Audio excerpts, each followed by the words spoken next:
ನಮಸ್ತೆ, ನನ್ನೆಲ್ಲ ಭಗಿನಿ ಹಾಗೂ ಮಹೋದಯರಿಗೆ ಸ್ವರ್ಣಗೌರಿ ಹಬ್ಬದ ಶುಭಾಶಯಗಳು. ಹಾಗೆ ಇವತ್ತೊಂದು ಉಪಯುಕ್ತವಾದ ಮಾಹಿತಿ. ಯಾರಿಗೆಲ್ಲ ನಿಮ್ಮ ವಿಶ್ಗಳು ಫುಲ್ಫಿಲ್ ಆಗಿಲ್ಲ, ಸ್ಪೆಷಲಿ ನಿಮ್ಮ ಲವ್ ಲೈಫ್, ಮದುವೆ ಆಗಿಲ್ಲ ಅಲ್ವಾ, ಅವರು ಈ ಉಪಾಯವನ್ನು ಮಾಡಿ ಖಂಡಿತ ಮದುವೆ ಆಗುತ್ತೆ. ಯಾಕಂದರೆ ತುಂಬ ಜನ ಕೇಳ್ತಾ ಇದ್ರು, ಮದುವೆ ಫಿಕ್ಸ್ ಆಗ್ತಾ ಇಲ್ಲ, ಅಥವಾ ನಾವು ಒಪ್ಕೊಂಡ್ರು ಹುಡುಗನ ಕಡೆಯವ್ರು ಒಪ್ಕೋತಿಲ್ಲ, ಅಥವಾ ಹುಡುಗಿ ಕಡೆಯವ್ರು ಒಪ್ಕೋತಿಲ್ಲ ಅಂತ ಹೇಳಿ ಕಾಲ್ಸ್ ಬರ್ತಾ ಇತ್ತು. ಅದಕ್ಕೆ ಈ ವಿಡಿಯೋ ಮಾಡ್ತಾ ಇದ್ದೀನಿ. ಏನಂದರೆ 31ಕ್ಕೆ ರಾಧಾ ಜನ್ಮಾಷ್ಟಮಿ. ನಿಮಗೆ ಗೊತ್ತಿರಲಿ, ಕೃಷ್ಣ ಜನ್ಮಾಷ್ಟಮಿ ಈಗ ತಾನೇ ಮುಗಿದಿದೆ. ಈಗ ರಾಧಾ ಜನ್ಮಾಷ್ಟಮಿ. ರಾಧಾ ಅಮ್ಮ ಇದ್ದಾರಲ್ಲ, ಇವರು ಭಗವತಿ ಆ್ಯಕ್ಚುಲಿ, ಓಕೆನಾ.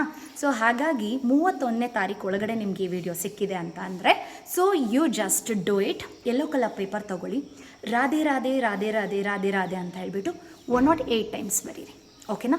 ಲಾಸ್ಟಲ್ಲಿ ಕೃಷ್ಣ ಅಂತ ಬರೀರಿ.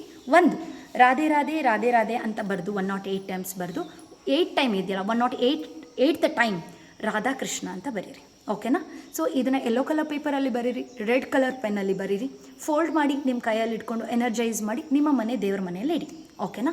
31ಗೆ ಯಾವುದಾದ್ರೂ ರಾಧಾ ದೇವಸ್ಥಾನ, ಯೂಶ್ವಲಿ ನಮಗೆ ಕರ್ನಾಟಕದಲ್ಲಿ ಇಲ್ಲಿ ರಾಧಾ ಅಮ್ಮನ ದೇವಸ್ಥಾನ ಸಿಗೋದಿಲ್ಲ, ಹೌದಾ. ಸೊ ಹಾಗಾಗಿ ಕೃಷ್ಣನ ಗುಡಿಯಲ್ಲಿ ಕೊಡಿ, ದೇವರ ಹತ್ರ ಇಡಿ, ಅಷ್ಟೇ. ದೇವಸ್ಥಾನದಲ್ಲಿ ಎಲ್ಲಾದರೂ ಒಂದು ಕಡೆ ಇಡಿ, ಅದು ತುಂಬಾ ವಿಶೇಷವಾಗಿ ಅದು ದೇವರಿಗೆ ಸಲ್ಲುತ್ತೆ. ಸೊ ಕೃಷ್ಣನಿಂದ ನಮಗೆ ಬೇಕಂದ್ರೆ ಅದನ್ನು ಪ್ರೀತಿಸಬೇಕು, ತಿಳ್ಕೊಳ್ಳಿ, ಆಯಿತಾ. ಸೊ ಹಾಗಾಗಿ ರಾಧೆ ರಾಧೆಯನ್ನು ನೀವು 108 ಟೈಮ್ಸ್ ಬರೆಯೋದ್ರಿಂದ ತುಂಬ ಎನರ್ಜಿ ಸಿಗುತ್ತೆ ಆ್ಯಂಡ್ ನಿಮ್ಮ ಮನೋಕಾಮನೆ ಪೂರ ಆಗುತ್ತೆ. ನಮಸ್ತೆ ಎಲ್ಲರಿಗೂ.